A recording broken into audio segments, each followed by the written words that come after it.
வருண்காந்த் என்கின்ற 21 வயது மனநலம் பாதிக்கப்பட்ட சிறுவனை யுதுரா ட்ரஸ்ட் என்கிற நிறுவனத்திலே 3.5 மாதங்களுக்கு முன்னால் அவருடைய தந்தையார் படிப்புக்காகவும் பாதுகாப்புக்காகவும் பராமரிப்புக்காகவும் கொண்டு வந்து விட்டிருக்கிறார். மாதம் 40,000 ரூபாய் அதற்கான கட்டணத் தொகையை செலுத்தி கொண்டிருந்திருக்கிறார் இருக்கிறார். இப்போது அவர் திடீரென்று காணவில்லை என்று சொன்னபோது அந்த நிறுவனத்தை சேர்ந்தவர்களே இவர்களோடு சேர்ந்து தேடுவதைப் போல ஒரு வார காலமாக தேடிக்கொண்டிருந்திருக்கிறார்கள்.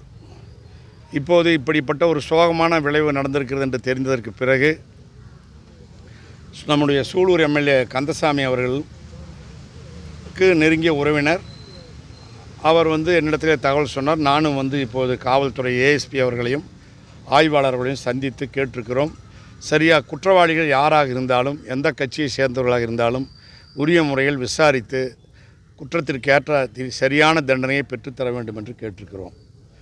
குற்றவாளிகளை நெருங்கி கொண்டிருப்பதாக காவல்துறை ஏஎஸ்பி அவர்களும் இன்ஸ்பெக்டர் அவர்களும் சொல்லியிருக்கிறார்கள். நிச்சயமாக குற்றவாளி அவர்களை இன்றைக்கு மாலைக்குள் கைது செய்ய வேண்டும்.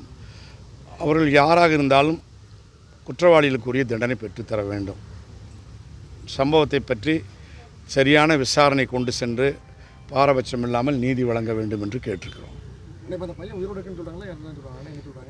பையன் உயிரோடு இருக்கிறதா தெரியல.